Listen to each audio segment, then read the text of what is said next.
Hello, ladies and gentlemen, welcome back. Good evening. Please join with us, mention your friend. অনেকদিন পর আপনাদের সাথে আবার দেখা হচ্ছে। সকলকে শুভেচ্ছা, শুভকামনা, শুভ বিজয়া। সবাই যুক্ত হবেন। আজকের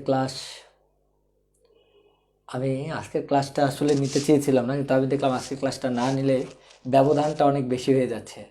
তাই আজকের ক্লাসটা আপনাদেরকে নিয়ে আলটিমেটলি ক্লাসটাকে কোপ আপ করে দিচ্ছি। আপনারা যুক্ত হবেন। ক্লাসটা চেষ্টা করব বেশি পড়াবো না, যতটুকু কম পড়ানো যায় আর কি ততটুকু। তবে হ্যাঁ, পড়াবো। আমি আপনাদেরকে বলি, এই সপ্তাহে দিস উইক আমাদের তাপগতিবিদ্যা আমরা শেষ করে ফেলছি।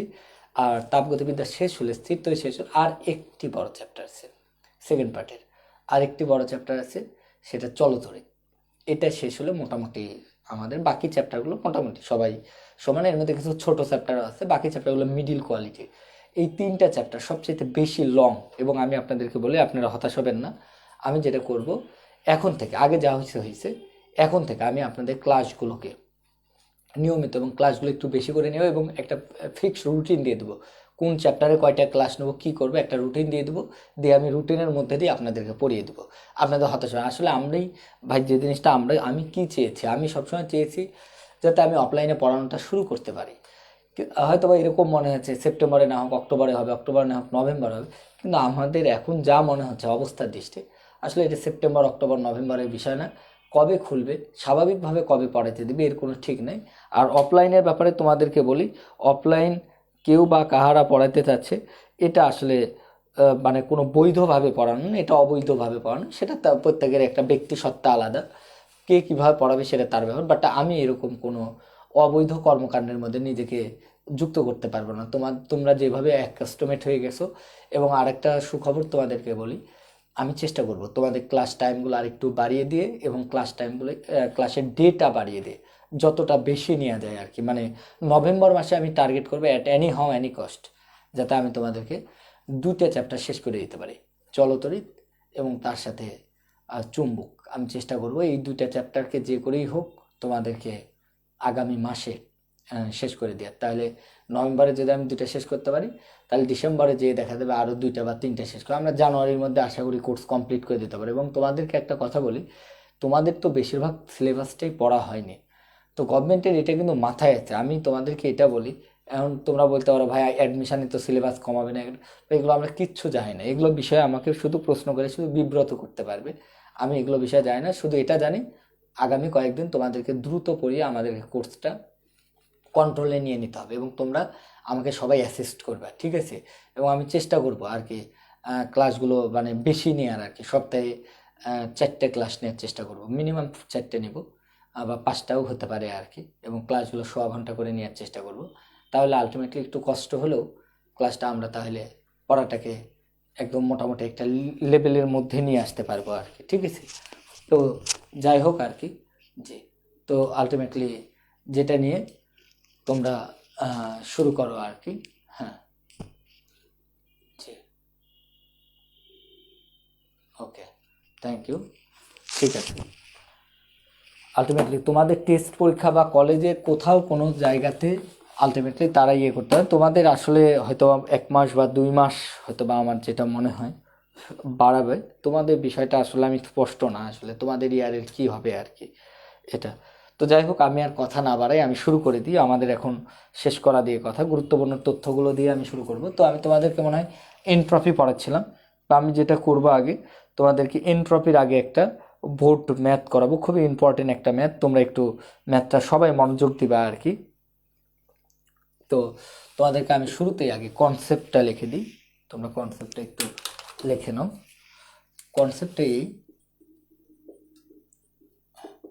তোমাদেরকে একটা পড়া পড়তে বলছিলাম যে একটা প্রত্যাগামী এবং অপ্রত্যাগামী তাপগতি ও পরিবর্তন যদি কার্যকরী পদার্থকে এক অবস্থা থেকে অন্য অবস্থায় নিয়ে দিয়ে পুনরায় যদি পূর্বের অবস্থায় নিয়ে আসা যায়, তাহলে ওই প্রক্রিয়াকে আমরা বলি প্রত্যাগামী। আর যদি ফিরিয়ে নিয়ে আসা না যায়, তাহলে সেটাকে বলা হয় অপ্রত্যাগামী। অথবা বস্তুকে এক অবস্থা থেকে অন্য অবস্থায় নিয়ে গিয়ে পুনরায় যদি পূর্বের অবস্থায় নিয়ে আসা যায় এবং তোমার সম্মুখবর্তী এবং বিপরীতমুখী প্রক্রিয়ার প্রতি স্তরে তাপ এবং কাজের ফলাফল যদি সমান হয়, কারণ এক অবস্থা থেকে অন্য অবস্থায় নিয়ে দিতে হলে তাপ দিতে হবে, তাপ দিলে সেখানে কিছু কাজ হবে, তাপ এবং কাজের ফলাফল সমান এবং বিপরীত হয়, তাহলে এই ধরনের প্রক্রিয়াকে আমরা বলি প্রত্যাগামী, আদারওয়াইজ আমরা বলবো অপ্রত্যাগামী প্রক্রিয়া।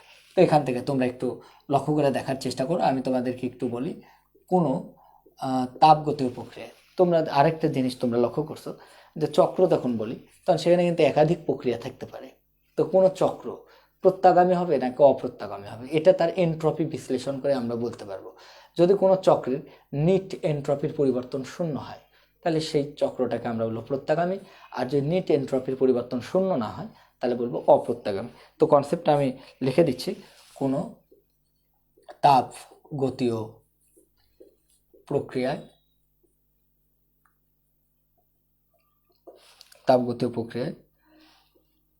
এনট্রপির পরিবর্তন,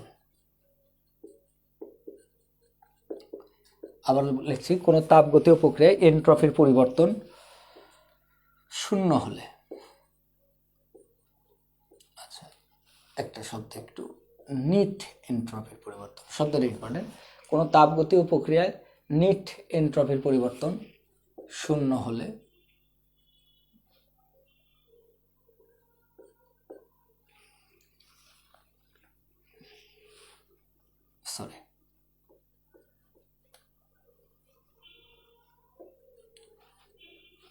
ওকে, আশা করি এবার ঠিক আছে। কোনো তাপগতীয় চক্রে নিট এনট্রপির পরিবর্তন শূন্য হলে উক্ত চক্রটি প্রত্যাগামী হবে,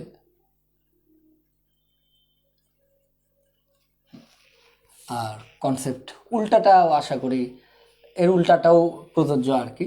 আর যেটা হচ্ছে ফ্যাক্ট, নিট এনট্রপির পরিবর্তন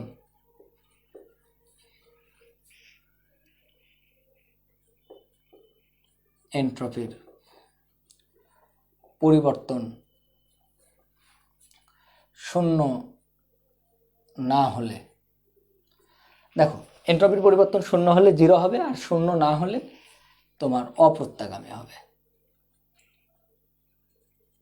প্রত্যাগামী হবে। তো দেখো সবাই মনোযোগ দাও এখানে। তাহলে তথ্য একটাই, যদি ডেল এস নিট এস দ্বারা এনট্রপি বোঝায়, del S net equal to zero হলে প্রত্যাগামী, আর del S net not zero হলে অপ্রত্যাগামী। তোমরা এটা একটু মাথায় রাখো, তাহলে মোটামুটি এটা মাথায় রাখো, তাহলে হয়ে যাবে। তো চলো এবার আমরা কনসেপ্ট দিয়ে তোমাদেরকে দুটো অঙ্ক শেখাবো, খুবই ইম্পর্টেন্ট একটা অঙ্ক, খুবই এসেনশিয়াল একটা অঙ্ক। এটা বোর্ডে আসা অঙ্ক, আমি এই মুহূর্তে তোমাদেরকে বোর্ডটা বলতে পারছি, প্রবলি রাজশাহী বোর্ডেই আসা অঙ্ক। তোমরা অঙ্কটা একটু, অথবা ঢাকা বোর্ডে, আমি বোর্ডটা বলতে পারছি না, শুধু তোমরা অঙ্কটা দেখে নাও আর কি। দেখতেই পাচ্ছ স্পষ্টত এটা একটা কার্ণচক্র।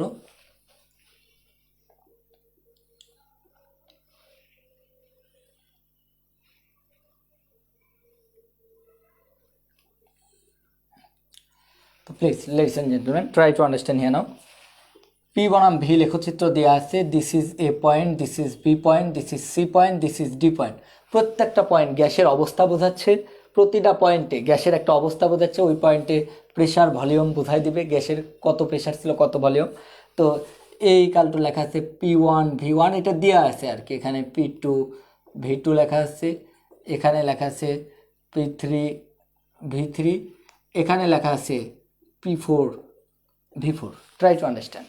তারপর যে জিনিসটা তোমাদেরকে বলে দিছে আর কি, সেটা হচ্ছে এই ক্ষেত্রে টেম্পারেচার ছিল T1 এবং এই প্রক্রিয়াটা ঘটছে T2, আর এখানে একটা তথ্য তোমাদেরকে দিয়ে দিছে Q1 ইকাল টু এখানে দেওয়া আছে Q1 ইকাল টু, আচ্ছা আমি T1টা ভেতরে লিখে দিলাম, আর এখানে লেখা আছে Q1 equal to plus 250 joule. তোমরা সবাই জানো যে সমস্ত প্রক্রিয়ার সময় তাপ কিন্তু গ্রহণ হয় আর কি, আর সমস্ত প্রসারণের সময় সিস্টেম তাপ গ্রহণ করে, সমস্ত সংকোচনের সময় সিস্টেম তাপ গ্রাহকে তাপ বর্জন করে, সিলিন্ডার থেকে তাপ বর্জিত হয়, আর রুদ্ধতাপীয় প্রক্রিয়ায় কিন্তু কোনো তাপের আদান প্রদান হয় না। তো এখন এখানে একটু লক্ষ্য করে দেখো, এখানে Q1 লেখা আছে, এখানে আরেকটা কথা লেখা আছে, সেটা হচ্ছে Q2। T2টা ভিতরে লিখে দিলাম। T2 তোমরা জানো তাপমাত্রা কনস্ট্যান্ট, সমষ্ণ প্রসারণ তাপমাত্রা কনস্ট্যান্ট, এখানে Q2। এখন একটা কোশ্চেন যেটা তোমাদেরকে এখানে দিয়ে দেওয়া হয়েছে, গ নাম্বার কোশ্চেন আমাদেরকে বলেছে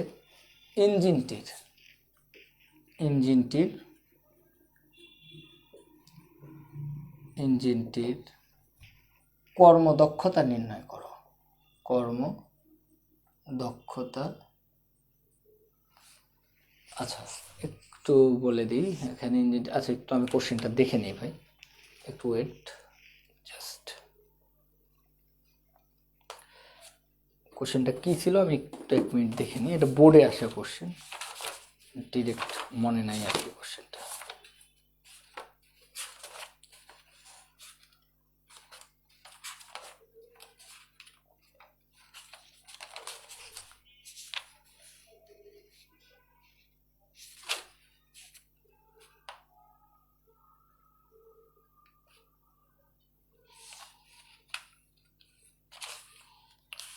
যায় না আদৌ পাবো কিনা, না হলে আমাকে সিস্টেম দিতে হবে, আমার মতো করে কোশ্চেনটাকে কাস্টমাইজ করে দেবো আমি। যাই হোক, আমার ফোনে চার্জ শেষ হয়ে গেছে। আচ্ছা ঠিক আছে, একটু জাস্ট ওয়েট করো, ইমেল আছে আমার কাছে।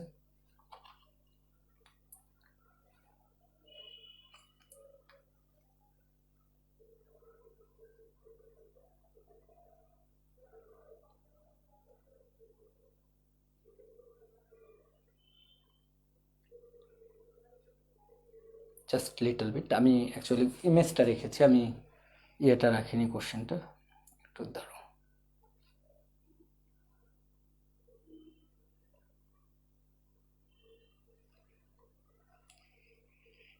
ওকে,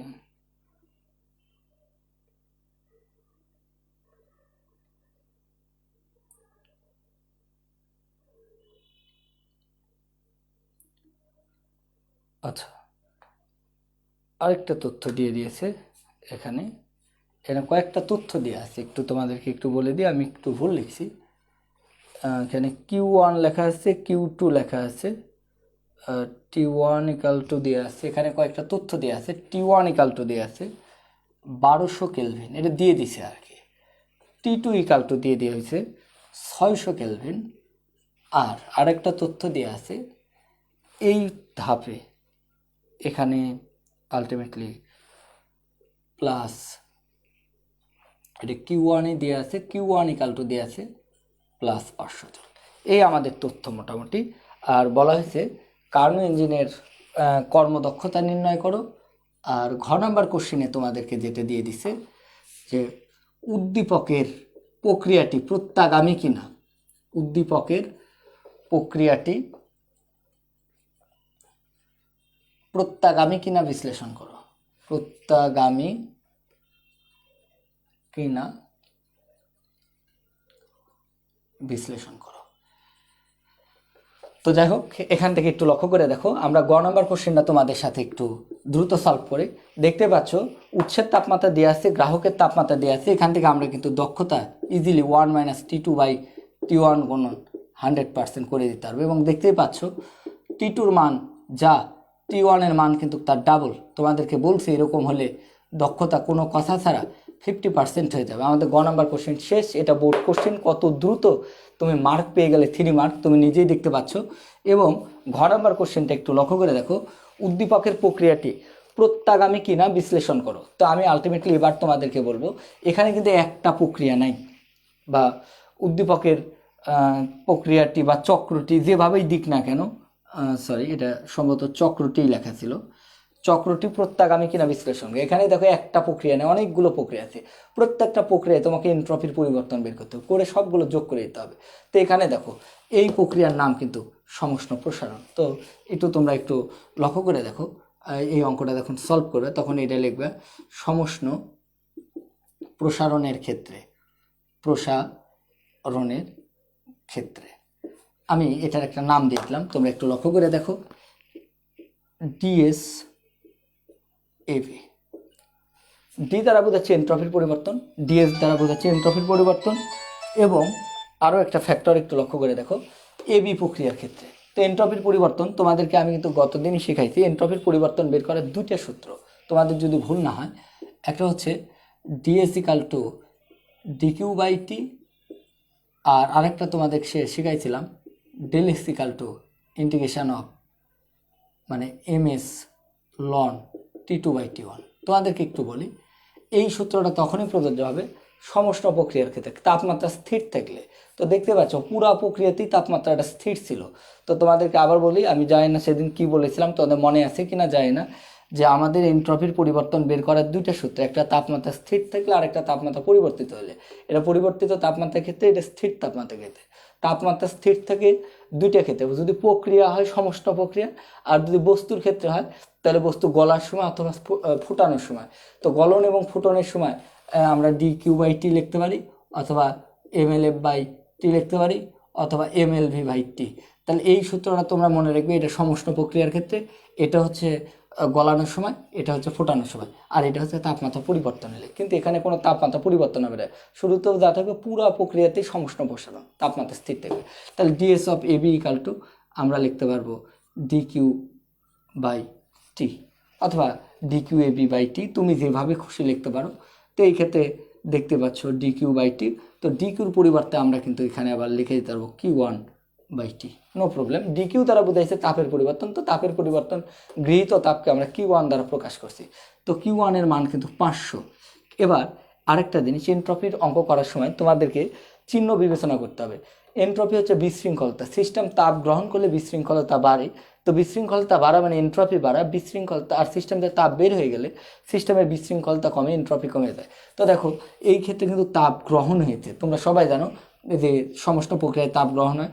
তাহলে এটা কিন্তু প্লাস Q1, আর এটা কিন্তু T1। তাহলে এখান থেকে তোমরা আমাকে একটা তথ্য বলো, এই DQ/T না লিখলেও হবে, আমি একবারেই লিখে দিতে পারবো, যেহেতু তাপমাত্রা স্থির আছে।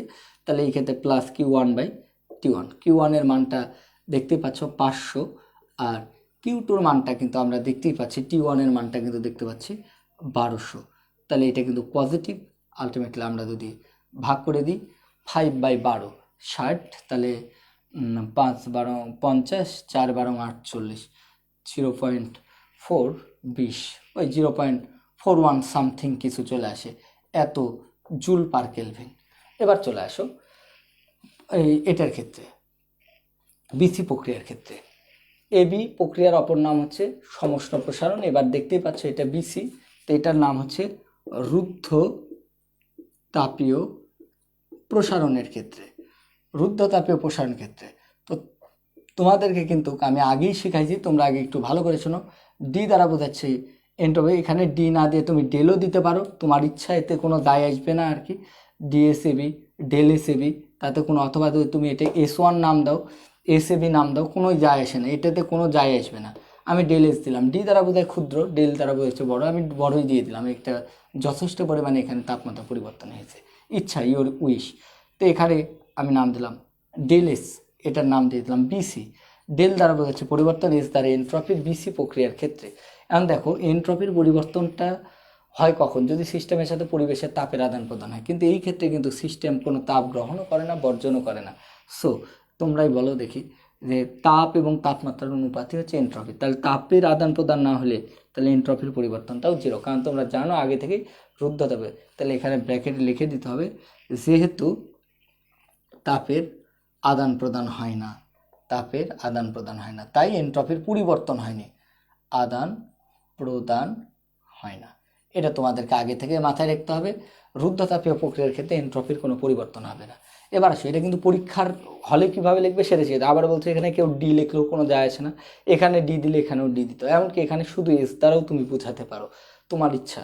তো তাপ এনট্রপি বের করার দুইটা সূত্র, একটা হচ্ছে তাপে সমষ্ণ প্রক্রিয়ার ক্ষেত্রে, আর একটা তোমার রুদ্ধতাপে। সমষ্ণ প্রক্রিয়ার ক্ষেত্রে এইভাবে লিখবো, রুদ্ধের ক্ষেত্রে জিরো হয়ে যাবে আলটিমেটলি। আর আমরা যদি তাপমাত্রা দিয়ে বুঝাই, তাহলে স্থির তাপমাত্রা হলে এই সূত্র, পরিবর্তনশীল হলে এটা। তো আলটিমেটলি যার যেটা খুশি লিখতে পারো। এর পরের প্রক্রিয়াটাই কিন্তু সমষ্ণ সংকোচনের ক্ষেত্রে।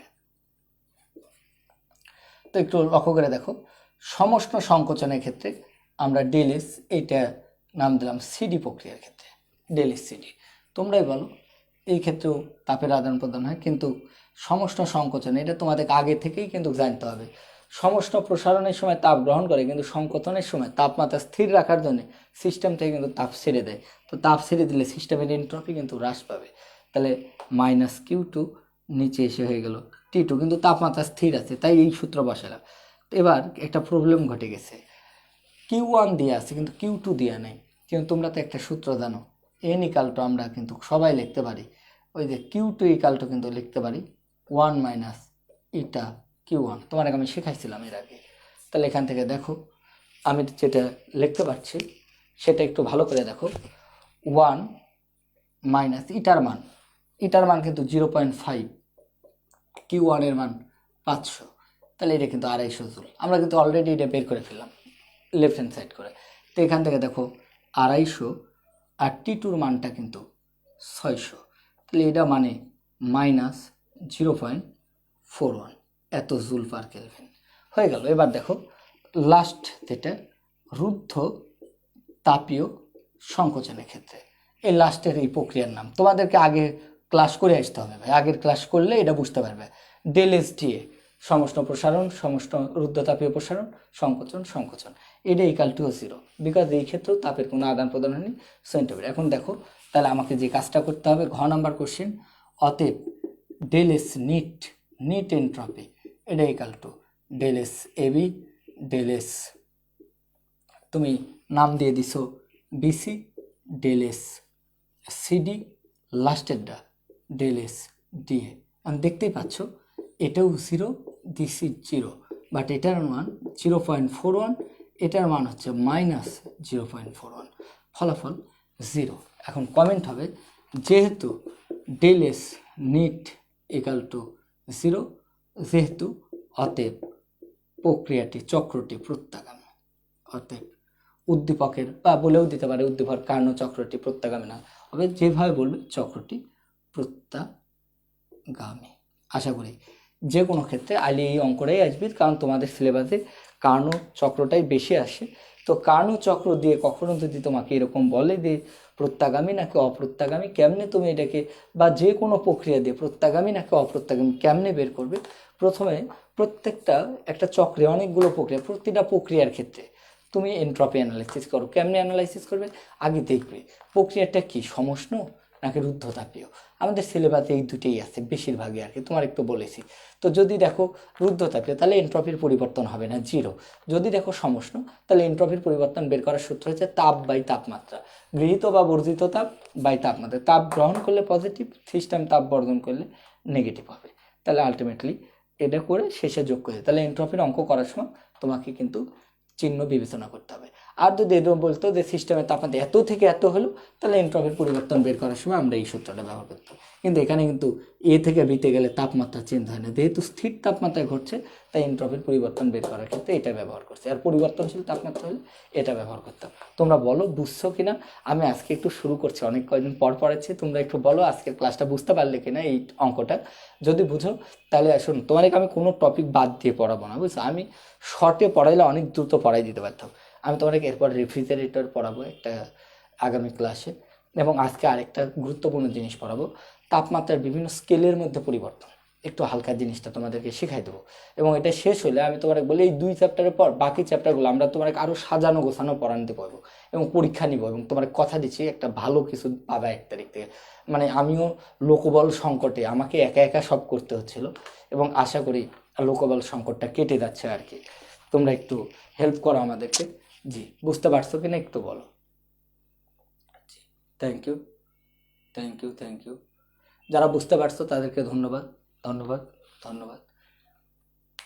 Very nice, very nice, thank you. আচ্ছা, তোমাদেরকে বলি আরেকটা কথা, তোমরা যদি লোড নাও, আমি নভেম্বর মাসে তোমার এক মেলা ক্লাস দেবো। তোমরা যদি আমাকে বলো যে ভাই নভেম্বর মাসে 22-23টা ক্লাস দিয়ে দেন, ক্লাস দিয়ে দেবো তোমার। যদি তোমরা নিতে পারো, একটা মাস লোড নাও না, একটা মাস লোড। আর তোমাদেরকে এরকম বলেছে নাকি কলেজ প্রি টেস্ট পরীক্ষাই তো হয়নি, তোমরা টেনশন করতেছো কিসের জন্য? হুদাই বললে তো হবে না, এখন সরকার কি হঠাৎ করে তোমাকে কবে নাকি টেস্ট নেওয়া আর কি। সুতরাং আদের ফাঁদে পা দিও না, বুঝছো, ফাঁদে পা না দিয়ে যেভাবে বলি শোনো। তবে হ্যাঁ, আমি সব সময় খোঁজ খবর রাখার চেষ্টা করি আর কি।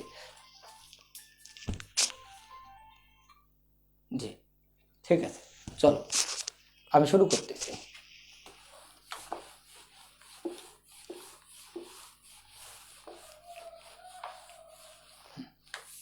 Thank you. চলো একটা অঙ্ক করাই আসি, একটা এক্সেপশনাল অঙ্ক করাই দিই।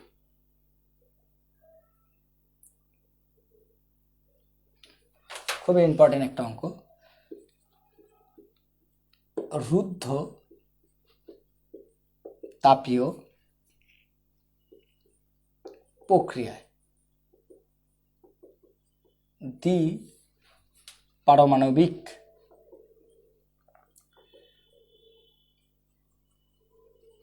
দেখো রুদ্ধতাপীয় প্রক্রিয়ায় দ্বিপারমাণবিক কোনো গ্যাসের আয়তন 0.5% হ্রাস করলে, এই রুদ্ধতাপীয় না বলে হঠাৎও বলে দিতে পারে, এই রুদ্ধতাপীয় প্রক্রিয়া না বলে এই কথাও বলতে পারে হঠাৎ, দ্বিপারমাণবিক কোনো গ্যাসের আয়তন 0.5% হ্রাস করলে চাপ কত পার্সেন্ট বৃদ্ধি। তোমরা জানো সমষ্ট প্রক্রিয়া হোক আর রুদ্ধতাপীয় প্রক্রিয়া হোক, আয়তন এবং চাপ কিন্তু ব্যস্তানুপাতিক। আয়তন চেঞ্জ হলে চাপ চেঞ্জ হয়ে যায়, তা আয়তন ব্যস্তানুপাতিক, তো যেহেতু বলেই দিছে আয়তন এত পার্সেন্ট হ্রাস করলে, তাহলে চাপের ক্ষেত্রে বৃদ্ধি হবে। চাপ কত পার্সেন্ট বৃদ্ধি পাবে। খুবই ইন্টারেস্টিং একটা ম্যাথ, খুবই ইন্টারেস্টিং একটা ম্যাথ। বলেই দিছি রুদ্ধতাপীয় প্রক্রিয়া, তাহলে আমরা যেটা জানি we know PV to the power gamma equal to K, এটা কিন্তু আমরা জানি PV to the power gamma equal to K, ধ্রুবক পরিবর্তন। তোমাকে বলে দিছে চাপ কত পার্সেন্ট চেঞ্জ হবে, তাহলে এটা আমার দরকার ডিপি বাই পি, বুঝছো? ওই যে তোমরা তো সবাই জানো যে চেঞ্জ, পার্সেন্ট অফ চেঞ্জ মানে পরিবর্তন বা আদি গুণন 100, তার মানে ডিপি বাই পি লাগবে আমার। তো এই অঙ্কটাকে, এই টাইপের অঙ্ক আসলে একটা চেঞ্জ করলে আর একটা কতটুকু চেঞ্জ হবে এটা বের করার একটা সহজ উপায় আছে, আমরা সেটা নিয়ে তোমাদের সাথে একটু কথাবার্তা বলবো। তোমরা একটু লক্ষ্য করে দেখো, এটাতে আমরা যেটা করব উভয় পাশে লন নিয়ে নেব, বুঝছো? Ln PV to the power gamma equal to ln K. আগে শোনো আগে ভালো করে, এই টাইপের অঙ্ক খুবই পপুলার ম্যাথ। যদি চাপ চেঞ্জ করে আয়তনের চেঞ্জ চাই, এই ধরনের অঙ্ক যদি আসে, তাহলে আগে ফিল করো। আমি বুঝাই দিচ্ছি কেন লন নিলাম সেটা একটু বলছি। তোমরা দেখো এখানে এটাকে এইভাবে লেখা দেবে, দুই পাশেই লন নিছি, লন পি, এবার লন দিয়ে এটা গুণ করলে এখানে যোগ আছে, আবার গামা পাওয়ার আকারে আছে, তাহলে লন ভি। এক লাইন কম করলাম, তোমরা এটা বোঝার কথা। লন দিয়ে একে গুণ করলে পি গুণ আকারে আছে, যোগ হবে, তাহলে ln V to the power gamma হয়। আবার লনের ক্ষেত্রে কোনো কিছু পাওয়ার থাকলে ওটা সহগ হয়ে যায়, তাহলে এখান থেকে দেখো লন কে। এখন আমি উভয় পাশকে একটা কাজ করব, পি এর রেসপেক্টে বা টি এর রেসপেক্টে ডেরিভেটিভ করব। তো এখান থেকে একটু লক্ষ্য করে দেখো, আমাকে একটু হেল্প করো। ওকে, ডি ডিটি তাপমাত্রার রেসপেক্টে ln P gamma ln V equal to D DT of ln K. Okay, এটা যদি আমরা করি তাহলে তোমরা এখান থেকে দেখো আমরা যেটা লিখতে পারি, ভালো করে বুঝা ভালো। এর সাপেক্ষে যদি করি লনকে, যদি এক্সের সাপেক্ষে লন এক্স করতাম 1/x হতো, তাহলে টি এর সাপেক্ষে লন পি করলে 1/p, কিন্তু এটা কি আসলে টি? এটা টি না, ভুল বলছি। তাহলে এটা কিন্তু লিখতে হবে ডিপি বাই ডিটি, এটা কিন্তু লেখা যাবে। একইভাবে এটার ক্ষেত্রে দেখো গামা কনস্ট্যান্ট বের করে দিলাম, লন ভিকে করলে, লন ভিকে টি এর সাপেক্ষে করলে 1/v, কিন্তু ভুল বলেছি, তাহলে ডিভি বাই ডিটি। এটা টি এর সাপেক্ষে, এটা কনস্ট্যান্ট করলে 0 হয়ে যাবে। এবার তোমরা একটু লক্ষ্য করে দেখো ধীরে ধীরে, এটা টি এর সাপেক্ষে করা লাগবে এরকম কোনো নিয়ম নেই, তুমি চাইলে এটাকে ভি এর সাপেক্ষেও করতে পারতে। কত বুঝছো? ভি এর সাপেক্ষে করলে যেটা হয়তো 1/p, তাহলে ডিপি বাই ডিপি আসতো এরকম। এটা নিয়ে আমাদের কোনো, তুমি চাইলে এটাকে ভি এর রেসপেক্টে, পুরাটাকে ভি এর রেসপেক্টে করে দিতে পারতে, তাহলে গামা 1/v আসতো। এগুলো নিয়ে আমাদের কোনো সমস্যা নেই, আশা করি তোমরা এটা বোঝার চেষ্টা করবে। তো এখান থেকে দেখো আমি টি এর রেসপেক্টে করেছি, তো টি এর রেসপেক্টে করার পর এখান দেখো সবার ডিটি আছে, তো ডিটি দ্বারা আমি যদি সবাইকে গুণ করে দিই বা ডিটি দ্বারা ইয়ে করে দিই, তাহলে দেখো এরকম চলে আসে DP by P plus gamma V gamma DV by V এটা ইকাল টু 0। ওই আর ইন্টারচেঞ্জ করে দিলাম। কারণ তোমরা আমাকে একটা তথ্য এখান থেকে একটু দিয়ে সবাই হেল্প করবে। ডিপি বাই পি এটা ইকাল টু আমরা লিখতে পারি গামা ডিভি বাই ভি। এখন তোমরাই আমাকে বলো, ভালো করে দেখো, বলেই দিছি 0.5% আয়তন হ্রাস করলে, তার মানে চেঞ্জ আয়তনের পরিবর্তন ডিভি বাই ভি এটা ইকাল টু -0.5%। তাহলে বল, অতএব ডিপি বাই পি এটাকে আলটিমেটলি, বা আমি একটা লাইন তোমাদের জন্য একটু বেশি করে দিই তোমাদের বুঝতে সুবিধা হবে। ডিপি বাই পি গুণন 100%, যদি এই পাশেও করি তাহলে এই পাশেও ডিভি বাই ভি গুণন 100% লিখে দিতে হবে। আর তোমরাই আমাকে বলো, এটা মানে কি পার্সেন্ট অফ চাপ না, চাপের পরিবর্তন, এটাই মানে চাপের শতকরা পরিবর্তন।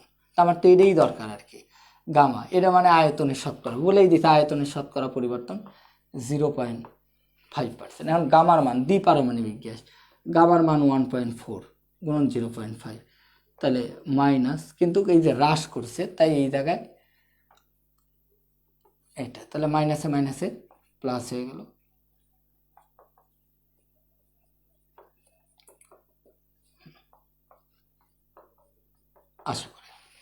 আশা করি তোমরা অঙ্কটা বুঝতে পারছো। 0.7% বৃদ্ধি। চলো আরেকবার রিপিট করি অঙ্কটা প্রথম থেকে। তোমাকে বলে দিছে, তোমরা এটা তো জানো যে আমাদের প্রক্রিয়ায় সিলেবাসে দুইটা, PV to the power gamma equal to K হবে যদি সমস্যা, আর PV to the power gamma equal to K হবে রুদ্ধতাপ। বলছে কোনো গ্যাসের আয়তন হঠাৎ এত পার্সেন্ট হ্রাস, পার্সেন্ট অফ চেঞ্জ মানে পরিবর্তন বাই আদি গুণন 100, এই যে পরিবর্তন বাই আদি গুণন 100%। তো এটাকে আমরা কি করলাম, যে প্রথমে আমরা লিখলাম PV to the power gamma equal to K, উভয় পাশে লন নিছি, লন নিয়ে ওকে টি এর রেসপেক্টে ডেরিভেটিভ করছে, করে 1/p DP by DT gamma 1/v DV by DT, DT করে দিয়ে DV by P gamma DV by V. তোমরা এটা শর্টকাট হিসেবে মনে রাখবে, যদি কখনো খুব কাজে দিবে। আয়তনের পরিবর্তন দিয়ে চাপের পরিবর্তন থাকে, পরস্পর উল্টা হয় আয়তন এবং চাপের পরিবর্তন, এই জন্য মাইনাস। যত পারমাণবিক গ্যাস বলে, যদি দ্বিপারমাণবিক বলে 1.4 দ্বারা গুণ করে দিবে, ত্রিপারমাণবিক বললে সেরকম, এক পারমাণবিক বললে 1। তো এখানে দ্বিপারমাণবিক গ্যাস বলেছে তাই গামার মান 1.4, আর হ্রাস করছিল তাই -0.5। যদি বলতে আয়তন বৃদ্ধি পাইছে তাহলে এটা পজিটিভ হইতে, এটা নেগেটিভ হয়ে যেত আর কি। বল বুঝতে পারছো কিনা, এটা একটু কমেন্ট করো। আটকাই নেই, তোমার আটকাইছে।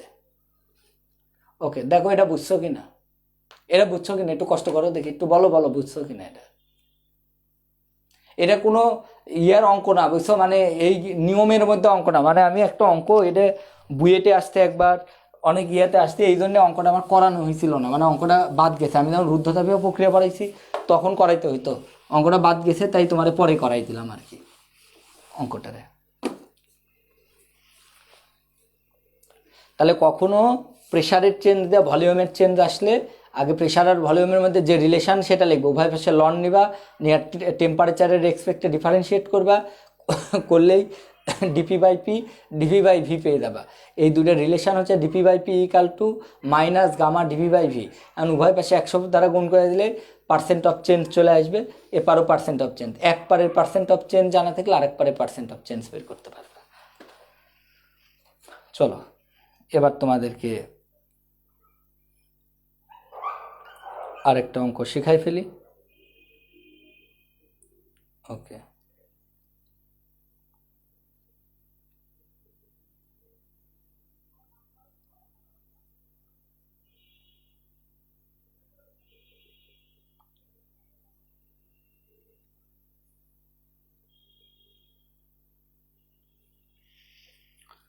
আজকে আরেকটা ছোট পড়া তোমাদেরকে পড়াই দেব, খুবই ইম্পর্টেন্ট একটা পড়া। চলো একসাথে পড়াবো। রেফ্রিজারেটর, তোমাদের ভাষায়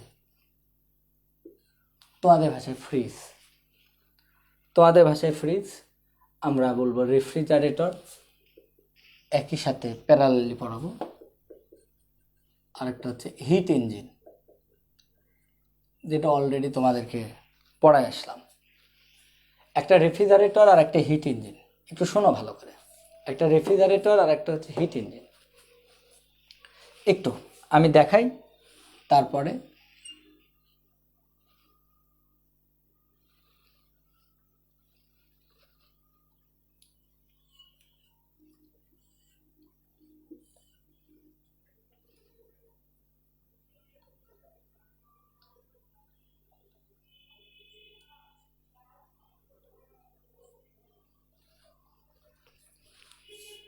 টি2 ভাঁজ ব্যাকটেরিয়ার মতো করে দিচ্ছে। এটা হিট ফ্লো ডায়াগ্রাম বলে এটাকে।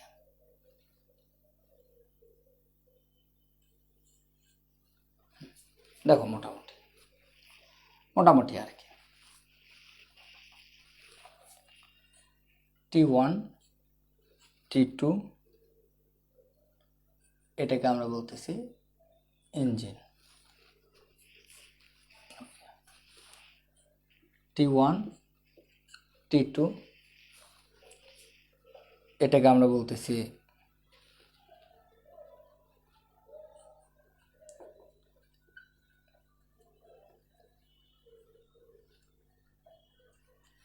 হিট সোর্স অথবা তাপ উৎস।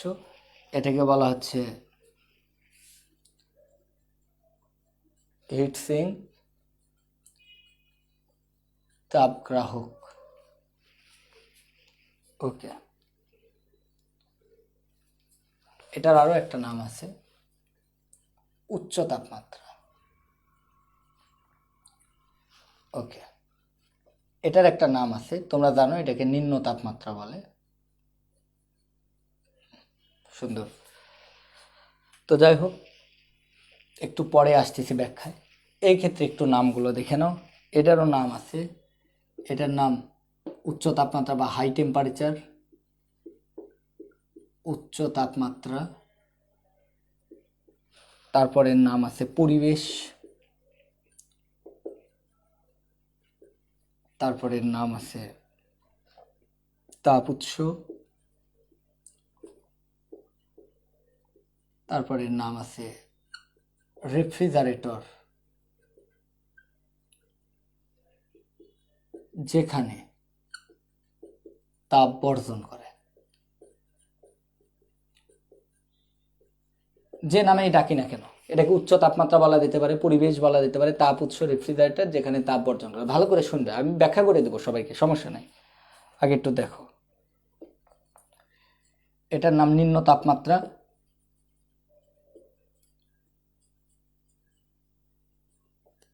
তাপগ্রাহক, তাপগ্রাহক।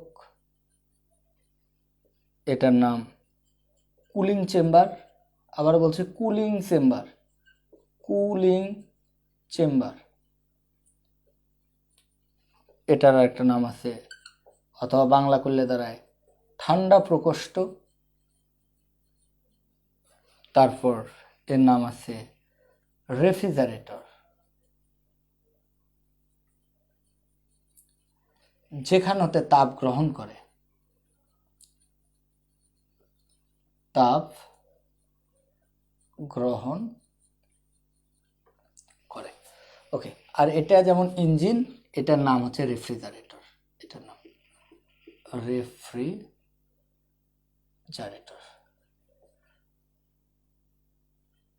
ওকে, খুব কম অঙ্ক আসছে এখান থেকে, তারপরেও আমি তোমাদেরকে এটা একটু ব্যাখ্যা করবো। Please ladies and gentleman, try to understand. Sorry, বেশি না, 10 মিনিট লাগবে এটা পড়াতে, ম্যাক্সিমাম 10 মিনিট লাগবে, ঠিক আছে? আচ্ছা, লেডিস এন্ড জেন্টলম্যান, সবাই একটু ভালো করে বোঝার চেষ্টা করবে, কোনো টেনশন নেই, সবাই দেখো, আগে সবাই মনোযোগ সহকারে বোঝার চেষ্টা করবে। Heat engine, refrigerator, those are opposite engine. দুটেই যন্ত্র, কিন্তু দুটেই তাপ যন্ত্র, কিন্তু অপোজিট এদের ক্রিয়াকলাপ। হিট ইঞ্জিনে কি হতো, একটু প্লিজ একটু শান্ত, আমাকে 5টা মিনিট সময় দাও, আর জীবনে পড়া লিখবে না, ছোট্ট একটা পড়া।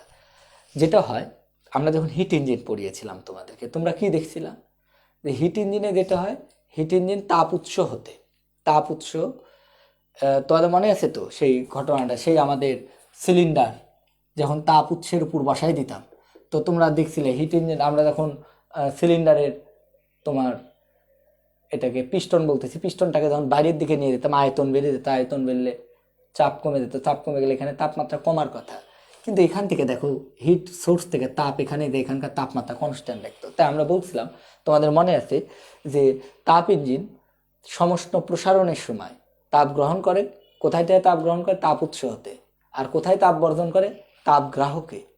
তাপগ্রাহক কখন তাপ বর্জন করে, সমষ্ণ সংকোচনের সময়। তাহলে আলটিমেটলি কোথায় বর্ধন করে, তাপগ্রাহকে। তো আলটিমেটলি এখান থেকে একটু লক্ষ্য করে দেখো, এই যে হিট সোর্স, এটা উচ্চ তাপমাত্রা বস্তু, উচ্চ তাপমাত্রা বস্তু থেকে এই যে তাপ গ্রহণ করতো, তো কত তাপ গ্রহণ করতো? Q1। Q1 কি তাপ ছিল? গৃহীত তাপ। এরপর এখানে কিছু পরিমাণ তাপ গ্রাহকে কিছু পরিমাণ, এটা সমষ্ণ প্রসারণের সময় গ্রহণ করতে, সমষ্ণ সংকোচনের সময় বর্জন করত। এই তাপ ছিল Q2, এটাকে আমরা বলতাম বর্ধিত তাপ। আগে ফিল করো, আমি কিন্তু তোমার এগুলো কিন্তু পড়াইছি যে সমষ্ণ প্রসারণের সময় যে আমাদের হিট ইঞ্জিন, দেখো হিট ইঞ্জিন একটা যন্ত্র কাজ করতে হলে সেখানে কিছু ইনপুট দিতে হয়। তো যে যন্ত্রে আমরা তাপ ইনপুট দিই সেটাকে আমরা তাপ ইঞ্জিন বলি। তো আমরা হিট ইঞ্জিনে তাপ ইনপুট দিতাম এবং সেই তাপের একটা অংশ কাজে পরিণত হতো, কিন্তু পুরাটা হতো না, বাকি তাপটাকে তাপ গ্রাহকে বর্ধন করতো। এবং কতটুকু কাজ হতো সেটাকে ডাব্লিউ ইকালটা আমরা এই দুটার বিয়োগফল থেকে বের করে ফেলছিলাম। অন দ্য সেম প্রসিডিউর এবার তোমরা তোমাদের রেফ্রিজারেটরের কথা কল্পনা করো। তোমাদের বাসায় সবার বাসায় ফ্রিজ আছে। তো ফ্রিজে কি হয় আমি একটু দেখানোর চেষ্টা করি, সবাই একটু লক্ষ্য করে দেখো। ফ্রিজে এটা আমাদের কথার কথা চেম্বার। তো সেই কথার কথা এই পাল্লাটাকে খুলে ফেললে তুমি কিছু আপেল এর ভিতরে বা উচ্চ তাপমাত্রায় কোনো বস্তুকে এর ভিতরে ইনপুট করে দিলে, দেওয়ার পর বন্ধ করে দিলে। এবার কি হবে? রেফ্রিজারেটরটা এখান থেকে তাপ গ্রহণ করে, এর তাপমাত্রা বেশি, এখান থেকে তাপ গ্রহণ করে কিছু পরিমাণ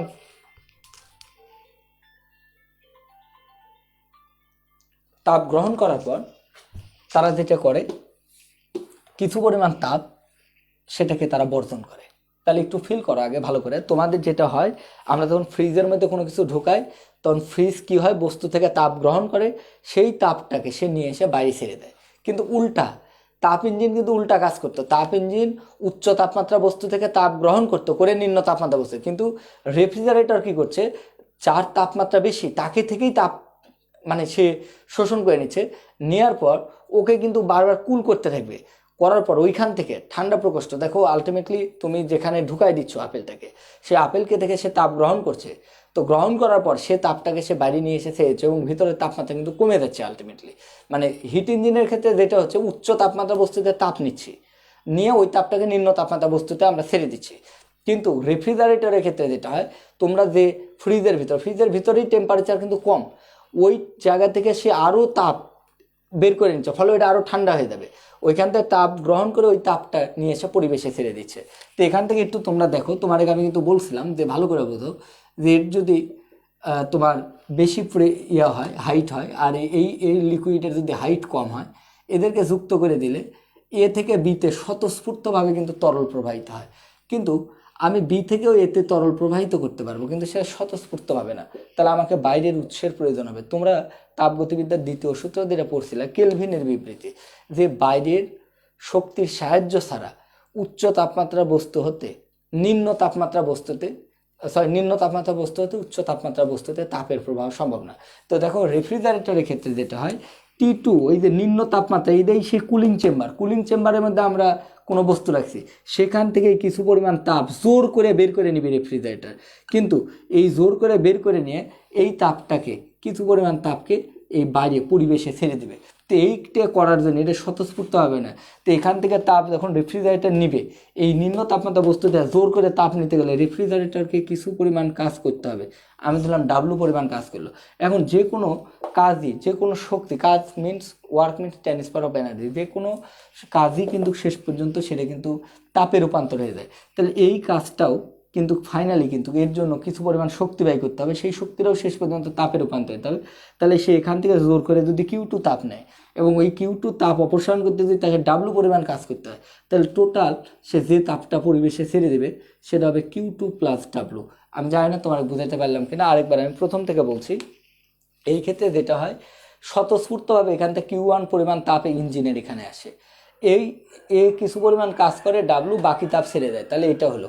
কিন্তু T1 থেকে T2 এটা উচ্চ তাপমাত্রা, এটা নিম্ন তাপমাত্রা। উচ্চ তাপমাত্রাতে নিম্ন তাপমাত্রায় তাপের প্রবাহ হবে, স্বতঃস্ফূর্ত হবে, এর জন্য বাইরের কোনো কাজ করতে হবে না। কিন্তু এবার আমরা উল্টা কাজ করতে চাই, নিম্ন তাপমাত্রা বস্তু থেকে তাপটাকে উচ্চ তাপমাত্রা বস্তুর দিকে ট্রান্সফার করতে চাই। তার মানে কুলিং চেম্বারের তাপমাত্রা কম, সেখান থেকে জোর করে আরও তাপ আমি নিয়ে নেব। মানে ফ্রিজ ওর কুলিং চেম্বারের যে টেম্পারেচার, সেখান থেকে জোর করে যখন তাপ নিবে, তখন এর জন্য ওকে কিছু কাজ করতে হবে। ওই কাজটাও আবার ফাইনালি হিটে কনভার্ট হয়ে যাবে, কারণ কাজ করা মানে কিছু পরিমাণ শক্তি ব্যয় করে। শক্তি ব্যয় করলে সে শক্তি রূপান্তর হয়, ধ্বংস হয় না। তো যে কোনো শক্তি ফাইনালি তাপ শক্তিতে কনভার্ট হয়। তাহলে আলটিমেটলি যে জিনিসটা হবে, Q1 ইকাল টু, তাহলে এটা হচ্ছে এই যে নিম্ন তাপমাত্রা তাপ গ্রাহকের অথবা কুলিং অথবা রেফ্রিজারেটর ঠান্ডা প্রকোষ্ঠ, অথবা বলছি রেফ্রিজারেটর যেখানেতে তাপ গ্রহণ করে, এই যে এখান থেকে তাপ গ্রহণ করলো, কত তাপ, কিউটি তাপ গ্রহণ করার পর ওর উপর ডাব্লু পরিমাণ কাজ করলো, করার পর ওই তাপটাকে পরিবেশে ছেড়ে দিল, তাহলে কত করে তাপ ছাড়বে, Q2 প্লাস ডাব্লু। এটাই রেফ্রিজারেটরের মূলনীতি। তার মানে রেফ্রিজারেটর কাজ করে তাপ ইঞ্জিনের উল্টা। তাই আমরা এখান থেকে তোমাদেরকে একটা কোশ্চেন তোমাদেরকে দিয়ে দেবো, তোমরা একটু আগে কনসেপ্টটা একটু সবাই লিখে নিবে, বেশি সময় নেব না। কনসেপ্টটা বলে দিয়েছি, না বুঝলে আমি আরেকবার বলবো, অনেকদিন পর পড়াইতে আসছি, গলা শুকাই যাচ্ছে নাও আর কি, তো আলটিমেটলি বলে দিই আর কি, সবাই একটু দেখো, আমি এটা তোমরা একটু মাথায় রাখবে। রেফ্রিজারেটর রেফ্রিজারেটর সব অঙ্ক হয়ে যাবে, যদি এটা মুখস্থ রাখতে পারো সব অঙ্ক হয়ে যাবে।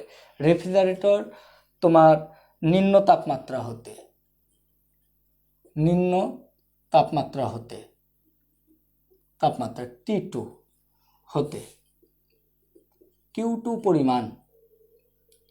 পরিমাণ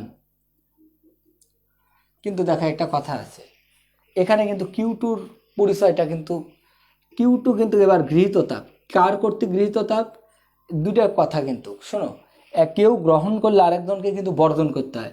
এখন তোমাকে যদি বলি বলতো Q2 গৃহীত না বর্জিত, হ্যাঁ Q2 বর্জিত তাপ, কে বর্জন করছে, ওই যে বস্তু যাকে ঠান্ডা করতে চাচ্ছ সে কিন্তু বর্জন করছে, কুলিং চেম্বার কিন্তু বর্জন করছে, কিন্তু কে গ্রহণ করছে, রেফ্রিজারেটর।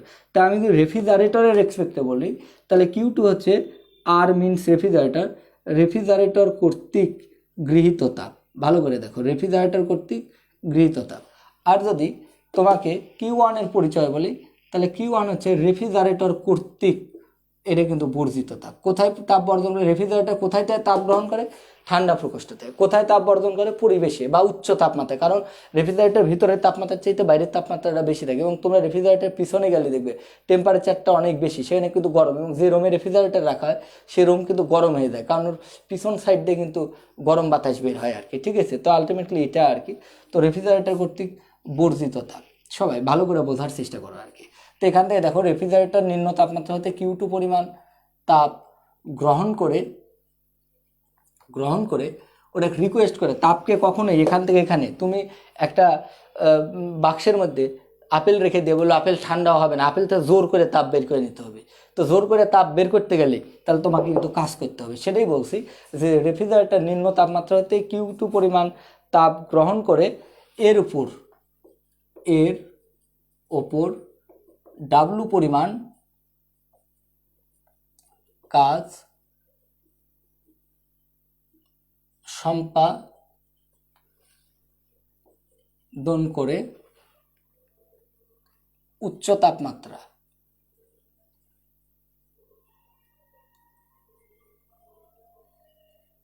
T1 এ Q1 পরিমাণ তাপ বর্জন করে, Q1 পরিমাণ তাপ বর্জন করে, এটাই কনসেপ্ট।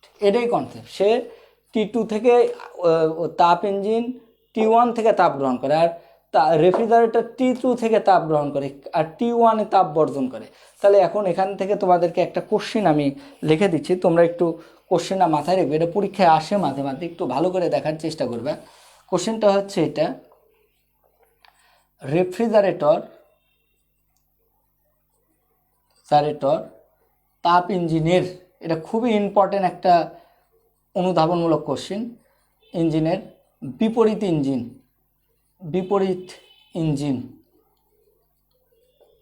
ব্যাখ্যা করো। আবারও বলছি, রেফ্রিজারেটর তাপ ইঞ্জিনের বিপরীত ইঞ্জিন ব্যাখ্যা করো। আমি একটু আরেকবার বলছি, তোমরা এই প্রশ্ন আসলে এইভাবে উত্তর লিখবে যে তাপ ইঞ্জিন তাপ উৎস হতে তাপ গ্রহণ করে কিছু পরিমাণ কাজ সম্পাদনের পর তাপ গ্রাহকে তাপ বর্জন করে, কিন্তু রেফ্রিজারেটর বা এইভাবে বলতে পারো তাপ ইঞ্জিন উচ্চ তাপমাত্রা হতে তাপ গ্রহণ করে কিছু পরিমাণ কার্য সম্পাদন করার পর নিম্ন তাপমাত্রা তথা তাপ গ্রাহকে তাপ বর্জন করে। কিন্তু তোমরা বললে ও পক্ষান্তরে রেফ্রিজারেটরের ক্ষেত্রে রেফ্রিজারেটর তাপ গ্রাহক তথা নিম্ন তাপমাত্রা হতে তাপ গ্রহণ করে তার উপর কিছু কার্য সম্পাদনের পর উচ্চ তাপমাত্রা তথা তাপ উৎসে তাপ বর্জন করে। সুতরাং রেফ্রিজারেটর এবং তাপ ইঞ্জিনের ক্রিয়ানীতি যেহেতু তোমার ক্রিয়ানীতি বা ওয়ার্কিং ফাংশন যেটাকে বলতে, ক্রিয়ানীতি যেহেতু বিপরীত, সুতরাং তারা পরস্পরের বিপরীত ইঞ্জিন, এটা লিখলেই হবে আর কি। আশা করি তোমরা এটা লিখতে পারবে। তো আমি এবার রেফ্রিজারেটরের ক্ষেত্রে তোমাদেরকে একটু কিছু দেখাবো, তোমরা একটু ভালো করে দেখো। আবারও বলছি, ও কিন্তু তাপ এখান থেকে Q2 তাপ গ্রহণ করছে, কিন্তু এই Q2 তাপ যখন এখানে ছাড়ছে, Q2 চাইতে কিন্তু Q1 বড়, কারণ ওই তাপটাকে এখানে ট্রান্সফার করতে ওকে কিছু কাজ করতে হয়েছে, যার ফলে ওই কাজটাও আবার তাপে রূপান্তর হয়ে গেছে, ফলে বেড়ে গেছে। তাহলে আমরা কিন্তু লিখতে পারি Q1 = Q2 + W। তাহলে এখান থেকে দেখো দেখাই যাচ্ছে W = আমরা লিখতে পারছি Q1 - Q2। আবারও পরিচয় করেছি, Q1 কিন্তু বর্জিত তাপ, Q2 হচ্ছে গৃহীত তাপ। কার রেসপেক্টে? রেফ্রিজারেটর। তো রেফ্রিজারেটর কর্তৃক বর্ধিত তাপ Q1 আর রেফ্রিজারেটর কর্তৃক বর্ধিত তাপ Q2। তো দেখা যাচ্ছে রেফ্রিজারেটর বস্তু থেকে, ধরো একটা ফ্রিজের ভিতরে তুমি একটা বস্তু রাখলে, সে সেখান থেকে 100 জুল তাপ গ্রহণ করলো, কিন্তু পরিবেশে ছাড়ার সময় কিন্তু 100 জুল না 110 জুল, কারণ ওই তাপটা ওইখান থেকে বের করে নিয়ে এসে পরিবেশে ছাড়তে ওকে আরও কিছু এক্সট্রা কাজ করতে হয়েছে। এখন এটা এই কতটুকু কাজ করতে হবে, ওই কাজটাই হচ্ছে রেফ্রিজারেটরের ব্যয়িত শক্তি, যেটাকে আমরা, তো এই রেফ্রিজারেটর এই শক্তিটা কোথায় পাই? এই কাজ করার জন্য শক্তিটা, সে ওটা কিন্তু বিদ্যুৎ শক্তি দেয়। তোমরা দেখো, কারেন্ট না থাকলে কিন্তু রেফ্রিজারেটর চলবে না, তো কারেন্ট থাকলে এই বিদ্যুৎ শক্তি ব্যবহার করে রেফ্রিজারেটর একটা বস্তু থেকে তাপ বের করে নেয়, এবং ওই বিদ্যুৎ শক্তিটাও কিন্তু শেষ পর্যন্ত তাপ শক্তিতে রূপান্তর হয়, শেষে বাইরে বের করে দেয়। তো আলটিমেটলি এটা আর কি। এবং তোমাদেরকে আমি একটু বলি, একটা রেফ্রিজারেটর দামি না, একটা রেফ্রিজারেটর ভালো না খারাপ, এটা আমরা একটা সহজ কনসেপ্টের সাহায্যে, দাম ভালো এটা ফ্যাক্টর না, তো কিসের ভিত্তিতে আমরা একটা রেফ্রিজারেটরকে ভালো বলবো বা খারাপ বলবো? তো তার নাম হচ্ছে performance coefficient, coefficient of performance, বা কফ যেটাকে আমরা বলি, coefficient of performance. Okay, coefficient of performance,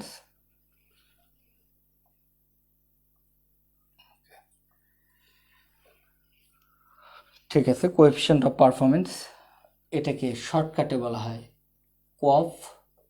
এটার একটা সুন্দর বাংলা আছে, বাংলাটাই আমরা ব্যবহার করব। এটার বাংলা হচ্ছে কার্যকৃত সহগ, কার্যকৃত সহগ, সরি, কার্যকৃত সহগ। ওকে, এটা একটু সংজ্ঞা থেকে তোমাদেরকে মনে রাখতে হবে, একটু মনে রাখতে হবে। কার্যকৃত সহগ কোএফিসিয়েন্ট কফকে কে দ্বারা প্রকাশ করা হয়? কে ইকাল টু, তোমাদেরকে একটু বলে দিচ্ছি, রেফ্রিজারেটর কর্তৃক, রেফ্রিজারেটর কর্তৃক গৃহীত তাপ এবং রেফ্রিজারেটর কর্তৃক কৃত কাজ। তোমরা একটু সংজ্ঞাটা মনে রেখো, পরীক্ষায় আসে যে কোনো রেফ্রিজারেটর কর্তৃক, ওই যে কোনো রেফ্রিজারেটর কর্তৃক তাপ গ্রাহক বা নিম্ন তাপমাত্রা হতে, আমরা সচরাচর নিম্ন তাপমাত্রা বলি, বা কুলিং চেম্বারও বলতে পারো। রেফ্রিজারেটর কর্তৃক নিম্ন তাপমাত্রা বা ঠান্ডা প্রকোষ্ঠ হতে, এটা বললে বেশি ভালো হয়। রেফ্রিজারেটর কর্তৃক ঠান্ডা প্রকোষ্ঠ হতে গৃহীত তাপ এবং ওই তাপ তাকে গ্রহণ করার জন্য, অ্যাবজর্ব করার জন্য রেফ্রিজারেটর কর্তৃক কৃত কাজের অনুপাতকে কোএফিসিয়েন্ট অফ পারফরমেন্স বলা হয়। এখন তোমরা এখান থেকে আমাকে একটু হেল্প করো। তো রেফ্রিজারেটর কর্তৃক গৃহীত তাপকে আমি কিন্তু Q1 দ্বারা প্রকাশ করছি, কৃত কাজ কিন্তু Q2 দ্বারা প্রকাশ করছি, আর এটাকে কিন্তু W দ্বারা প্রকাশ করছি। আর কেবলই তোমাদেরকে দেখালাম Q2 W = Q1 - Q2। তো এখান থেকে একটু লক্ষ্য করে দেখো, এটাকে কিন্তু আমি এইভাবে লিখতে পারি, উল্টায় লেখা দিতে পারো, তোমাদের ইচ্ছা। তো এটা কি, আর একটা তথ্য একটু মাথায় রেখো, এটা কি এইভাবে লেখা যায় T2 = T1 - T2, বিকজ তোমরা জানো ওই যে তাপ এবং তাপমাত্রা পরস্পরের সমানুপাতিক হয়। তো এখান থেকে তোমরা এই তথ্যটা একটু মনে রাখবে যে Q2 T2 দ্বারা বোঝাইছে তাপ গ্রাহকের তাপমাত্রা, T1 দ্বারা তাপ উৎসের তাপমাত্রা, T2। Q1 always greater than Q2 এবং T1 always greater than T2। আমি তোমাদের প্রশ্নের উত্তর দিব, সকল প্রশ্নের উত্তর দিব। তোমরা এখন আমাকে কোশ্চেন করো, এটা কোশ্চেন বললে আমি তারপর তোমাদেরকে অঙ্কটা দেখাবো। বলো, আমাকে কোশ্চেন করো, ছেড়ে দেবো, একটু আমাকে কোশ্চেন করো।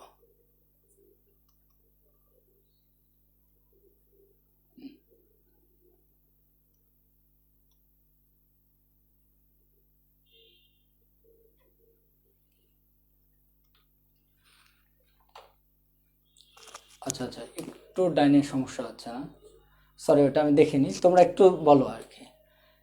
আচ্ছা কোনো সমস্যাগুলো বলো, এবার সমস্যাগুলো বলো বলো।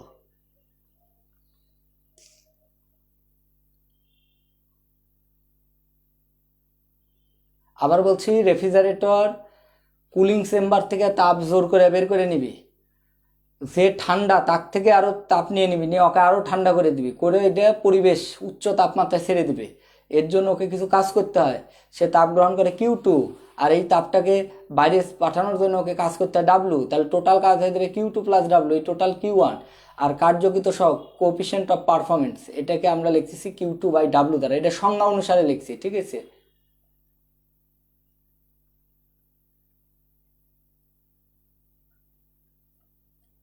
Q2 তো আমি ব্যাখ্যা করেই দিলাম, Q2 হচ্ছে গৃহীত তাপ। শব্দটা ইম্পর্টেন্ট, আরে ভাই একজন গ্রহণ করলে, রেফ্রিজারেটর কর্তৃক গৃহীত তাপও যে কথা, কুলিং চেম্বার কর্তৃক বর্ধিত তাপও একই কথা। কুলিং চেম্বার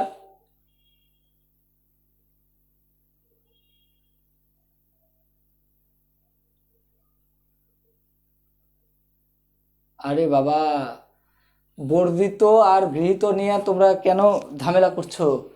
তোমরা একটা প্রশ্নের উত্তর দাও না। ব্যাপারটা আলটিমেটলি দাঁড়াচ্ছে কি, এটা আমাদের রেফ্রিজারেটর, এখান থেকে যদি তাপ গ্রহণ, এটা কুলিং চেম্বার, তাহলে কুলিং চেম্বার যে তাপ বর্ধন করে সেটা রেফ্রিজারেটর গ্রহণ করে, আবার রেফ্রিজারেটর যেটা বর্ধন করে সেটা পরিবেশ গ্রহণ করে।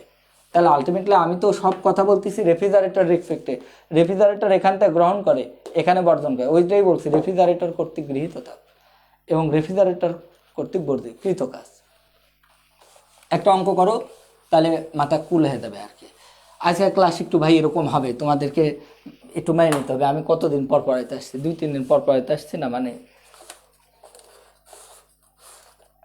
একটু ইয়ে করে নাও আজকের ক্লাসটা। এটা এটা একটু দেখো, খুবই একটা অঙ্ক, ইম্পর্টেন্ট অঙ্ক, 3 স্টার অঙ্ক। দেখো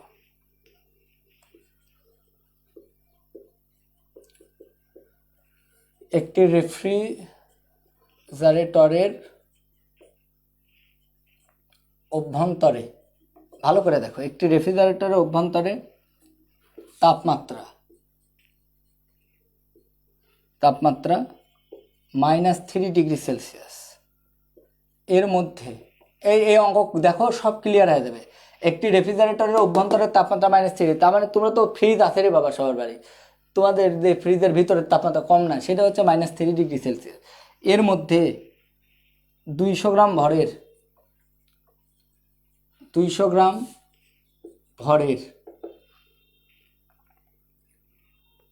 0°C তাপমাত্রার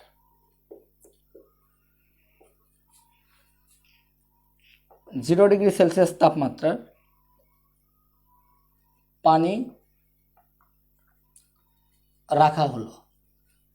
দেখো কারণ 5 মিনিটে, সবাই বুঝে বুঝে কথা বলবে, 5 মিনিটে 0°C তাপমাত্রার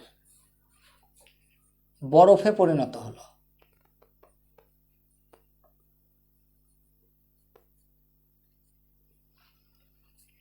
ওকে, এর প্রেসারের ক্ষমতা, খুবই ইম্পর্টেন্ট একটা অঙ্ক, এর কম প্রেসারের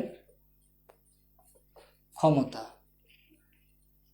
রেফ্রিজারেটরের মেন জিনিসটাই তার কম প্রেসার, কম প্রেসারেরই ওয়ারেন্টি থাকে, দেখবে 10 বছর 15 বছরের কম প্রেসারের ওয়ারেন্টি, ওই যে অ্যাডে দেখায় মাঝে মাঝে। 200 watt. 1 number question, রেফ্রিজারেটরের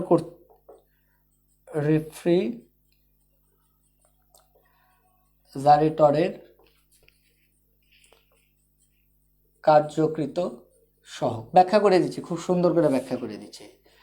2 number, refrigerator কর্তৃক পরিবেশে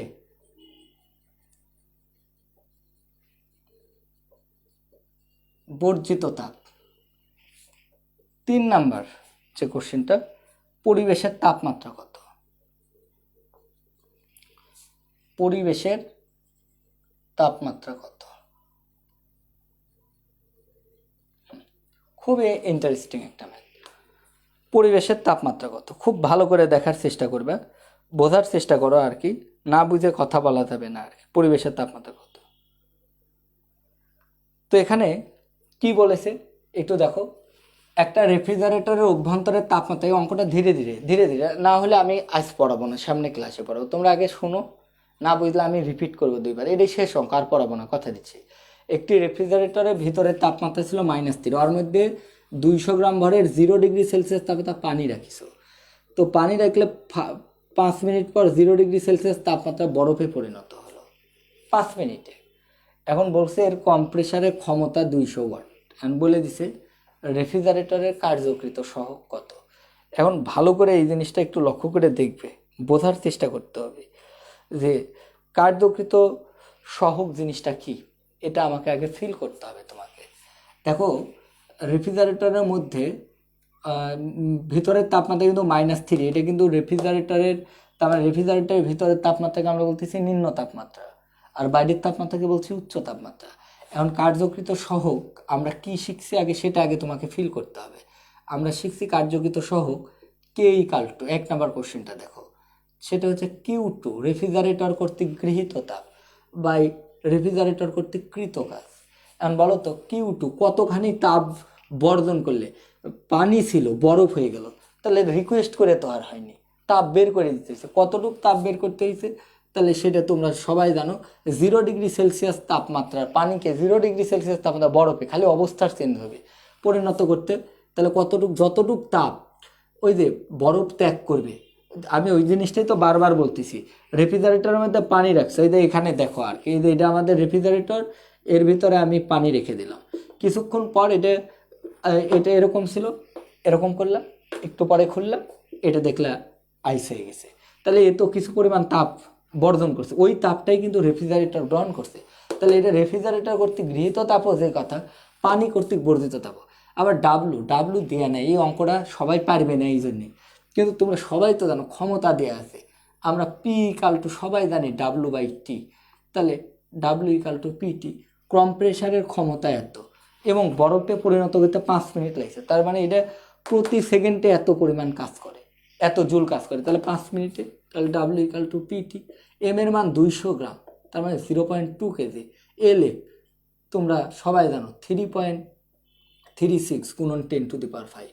পি 200 ওয়াট বলেই দিছি, 5 মিনিট, মিনিট 1 সেকেন্ড বানাতে হবে, তাহলে 5 গুণন 60, তাহলে 5 মিনিটে যদি যার ক্ষমতা 200 ওয়াট, সে তার মানে রেফ্রিজারেটরের কম্প্রেসারের ক্ষমতা 200 ওয়াট, মানে ও প্রতি সেকেন্ডে 200 জুল করে তাপ বের করে দিতে পারে সিস্টেমটা, তাহলে 5 মিনিটে সেই পরিমাণ কাজ করছে আর কি, এই পরিমাণ প্রতি সেকেন্ডে তাকে এই পরিমাণ শক্তি ব্যয় করতে হয় তাপ বের করার জন্য, তাহলে দেখো টোটাল এত এই পরিমাণ কাজ করছে ওই রেফ্রিজারেটর দিয়ে।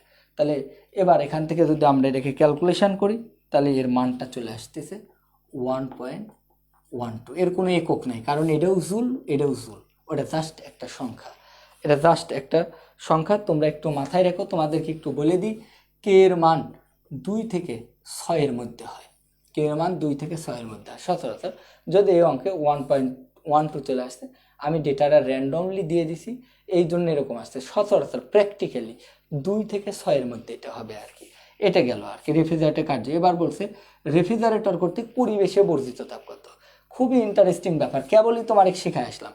বলো তো রেফ্রিজারেটর যে পরিমাণ তাপ গ্রহণ করে বস্তু থেকে, রেফ্রিজারেটর যে তাপ গ্রহণ করে তার উপর কাজ করে ওই তাপ বাইরে দেয়, তাহলে কতটুক তাপ বাইরে ছাড়ে, Q1 ইকাল টু কতটুক তাপ রেফ্রিজারেটর গ্রহণ করে নিচ্ছে পানির থেকে, Q2 তাপ, তার উপর কতটুক কাজ করছে, W।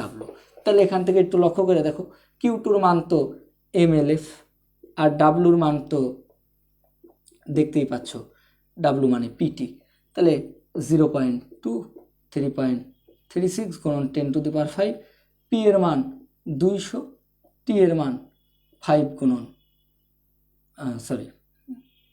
205 গুণন 60 করলে যেটা আসে যত আসবে তত এটা চলে গেল। এবার আর একটা তথ্য তোমাকে দেওয়া হয়েছে, পরিবেশের তাপমাত্রা কত। তো পরিবেশের তাপমাত্রা কত, এটা কিন্তু খুবই ইন্টারেস্টিং একটা ম্যাথ, 3 নাম্বার দেখো, আমরা যেটা লিখতে পারছি, আমরা সবাই জানি T1/T2, তোমার আগেই শিখাইছি, এটা ইকাল টু Q1 বাই, আমি কিন্তু Q2 লিখতে পারবো। তো এখন তোমরা আমাকে এখান থেকে একটু বলো, T1 ওই যে পরিবেশের তাপমাত্রা মানে তো T1, আমি তো বলেছি T2 হচ্ছে চেম্বারের তাপমাত্রা, কুলিং চেম্বারে। আর তোমাদের কল্পনা করো, আমি বারবার বলছি নিম্ন তাপমাত্রা মানে ফ্রিজের ভিতরের তাপমাত্রা, আর T2টা T1টা হচ্ছে বাইরের তাপমাত্রা, পরিবেশে যেখানে তাপটাকেও ছেড়ে দিচ্ছে। তো T1 ইকাল টু আমরা লিখতে পারবো Q1 Q2 তার সাথে T2 গুণ। কারণ Q1 তো আমি অলরেডি বের করলাম, Q2 অলরেডি বের করছি। Q1 মানে তো শুরুতেই বলে দিছি, Q1 মানে হচ্ছে MLF প্লাস ডাব্লু, আর Q2 মানে হচ্ছে MLF, আর T2 তো এর সাথে গুণ আকারে আছে।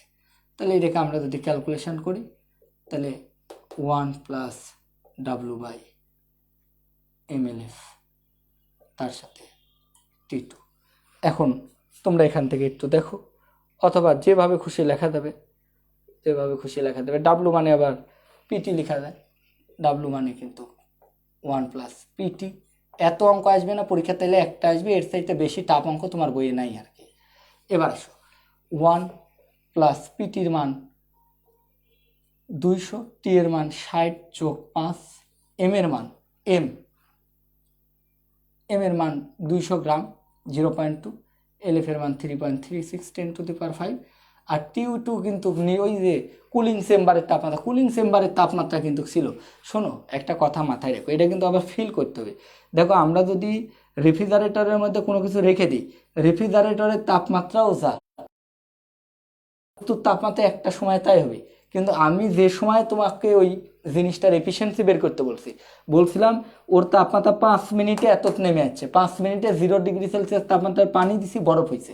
হয়তো বা আরও সময় লাগতো, 7 মিনিটে ওটা ওইখানে যেত, কিন্তু হার তো একই হতো। একজন 5 সেকেন্ডে 20 জুল কাজ করে, আরেকজন 10 সেকেন্ড, আরেকজন হচ্ছে ধরো 10 সেকেন্ডে 40 জুল কাজ করে, হার তো একই, প্রতি সেকেন্ডে 4 জুল করে তার ক্ষমতা। তো এখান থেকে একটু লক্ষ্য করে দেখো, আমি তো T2 মানটা কিন্তু -3 ডিগ্রি, তাহলে 270 কেলভিন। তাহলে এটাকে আমরা ক্যালকুলেশন করলে যেটা হবে সেটা এত কেলভিন। আমি প্রথম থেকে আরেকবার রিপিট করব, শেষ আজকের পড়া। আমি জানি না আদৌ পড়া বুঝতে পারছি কিনা,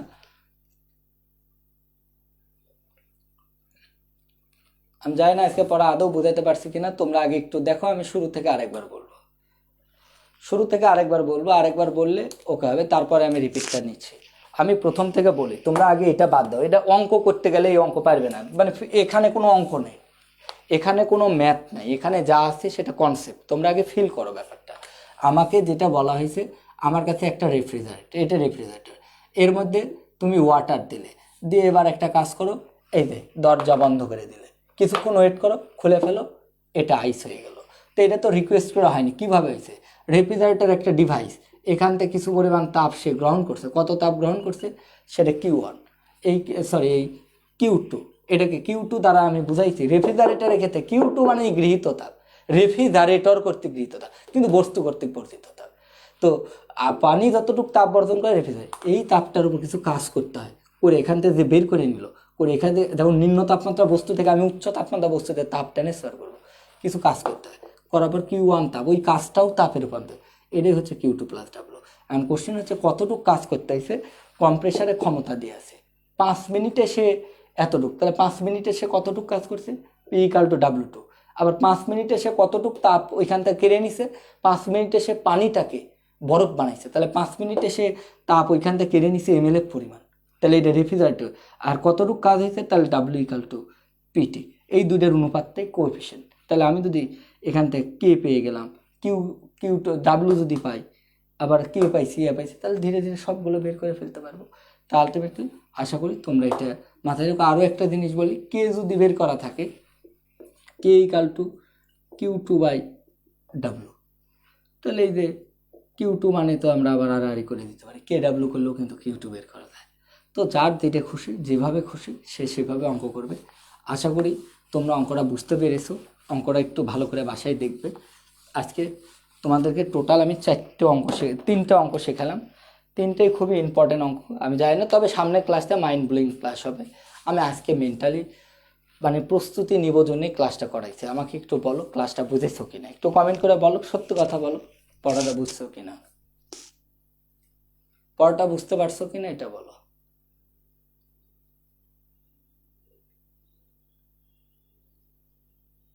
আমার তো প্ল্যান নাই ভাই।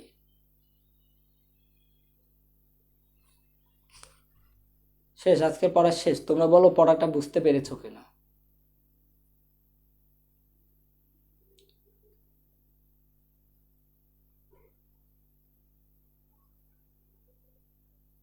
Thank you. Okay Humaira, Tilottama,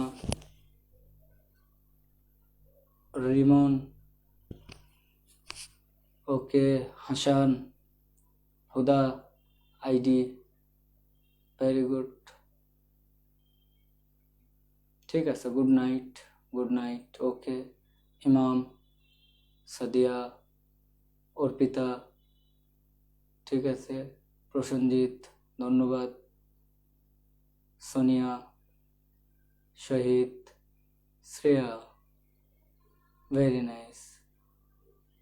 okay Piyal, thank you, ধন্যবাদ। তারপরে বুঝছো, ঠিক আছে।